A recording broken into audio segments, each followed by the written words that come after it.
என்னோட கணவர் என்ன தேடி கண்டிப்பா வருவாரு அப்படின்னு ரோபோ சங்கர் அவர்களுடைய மனைவி சமீபத்தில பேசியிருந்தது, சோசியல் மீடியால மிகப்பெரிய ஒரு அதிர்வலையை ஏற்படுத்தியிருக்கு. அது என்ன அப்படிங்கிற கம்ப்ளீட் டீட்டெயில தான் இந்த ஒரு வீடியோல நம்ம பார்க்க போறோம்.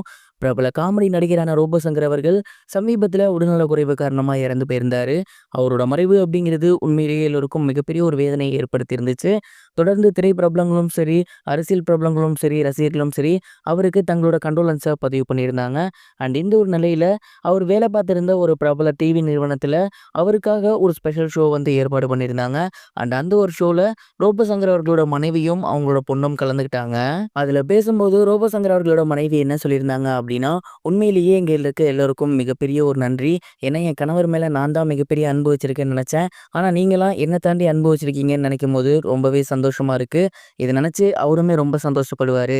அண்ட் நெறைய பேர் வந்து அவரு போயிட்டாரு, நீங்க எப்படி தாங்கிக்கிறீங்கன்னு கேட்குறாங்க. அவர் இப்ப எங்க கூட இல்ல அப்படிங்கிற மாரி நான் நெனைக்கிறதே கிடையாது. அவர் வந்து ஒரு மிகப்பெரிய படத்துக்கு ஷூட்டிங்காக போயிருக்காருன்னு தான் நான் நெனச்சிட்டு இருக்கேன். அவர் எப்போதும் எப்படி வெளிய போயிட்டு என்ன தேடி வருவாரோ, அதே மாரி இப்ப மிகப்பெரிய ஒரு படத்துக்கு ஒரு ஷூட்டிங்க்கு போயிருக்காரு. ஒரு ட்ரிப்பு போயிருக்காரு.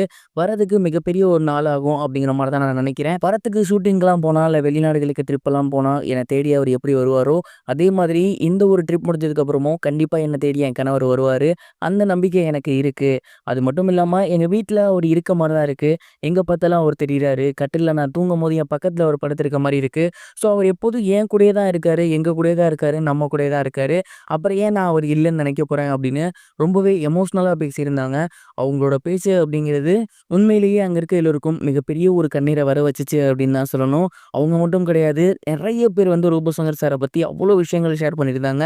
அதெல்லாம் கேட்க கேட்க இப்போ அவர் நம்ம கூட இல்லையே அப்படிங்கிற ஒரு எண்ணம் தான் தோணுச்சு. இந்த ஒரு விஷயத்த பத்தி நீங்க என்ன நெனைக்கிறீங்க? உங்களோட தாட் என்ன அப்படிங்கிறத மறக்காம கமெண்ட் பாக்ஸ்ல ஷேர் பண்ணுங்க. இது ஒரு புறம் இருக்க பிரபல நடிகரான அஜித் குமார் அவர்களோட ஓல்டு வீடியோ ஒண்ணு இப்ப சோசியல் மீடியால பயங்கர வைரலா ஸ்ப்ரெட் ஆகிட்டு இருக்கு. குறிப்பா அந்த ஒரு வீடியோல என்ன பேசியிருக்காரு அப்படின்னா, "என்னோட ரசிகர்களுக்கு நான் மிகப்பெரிய ஒரு விஷயத்த சொல்லிக்கிறேன். என்னோட ரசிகர்கள்னு இல்ல, பொதுவாவே எல்லா மக்களுக்கும் நான் ஒரு விஷயத்த சொல்லிக்க ஆசைப்படுறேன். யாரையுமே கண்மூடித்தனமா நம்பாதீங்க. யார் பின்னாடியும் கண்மூடித்தனமா போகாதீங்க. உங்க மனசுக்கு எது சரின்னு படுதோ அத செய்யுங்க. அத யார் தடுத்தாலும் பரவால்ல, அத செய்யுங்க. அது மட்டும் இல்லாம யாரையும் மிதிச்சு வாழணும்னு ஆசைப்படாதீங்க. நீங்க உங்களோட லைஃப்ப நல்லபடியா வாழ என்ன பண்ணுமோ அத பண்ணுங்க. இன்னொருத்தர கெடுத்துட்டு வாழணும் அப்படிங்கிற எண்ணம் கொண்டுக்காதீங்க. நல்லா படிங்க, நல்ல வேலைக்கு போங்க, உங்க குடும்பத்த பார்த்துக்கங்க. மத்த யார் பின்னாடியும் நீங்க போய் நிக்காதீங்க, கோஷம் போடாதீங்க அப்படிங்கிற மாரி பேசியிருந்தாரு. அந்த ஒரு வீடியோ இப்ப சோசியல் மீடியால பயங்கர வைரலா போய்க்கிட்டு இருக்கு. சமீபத்தில கரூர்ல நடந்த இஷ்யூ என்ன அப்படிங்கிறது நமக்கு தெரியும். அண்ட் அந்த ஒரு இஷ்யூவோட எதிரொலியா அஜித் ஃபேன்ஸ் இந்த ஒரு விஷயத்த சமூக வலைதளத்தில பரப்பி வந்துட்டு இருக்காங்க. இத பத்தி நீங்க என்ன நினைக்கிறீங்க அப்படிங்கிறதையும் கமெண்ட் பாக்ஸ்ல ஷேர் பண்ணுங்க.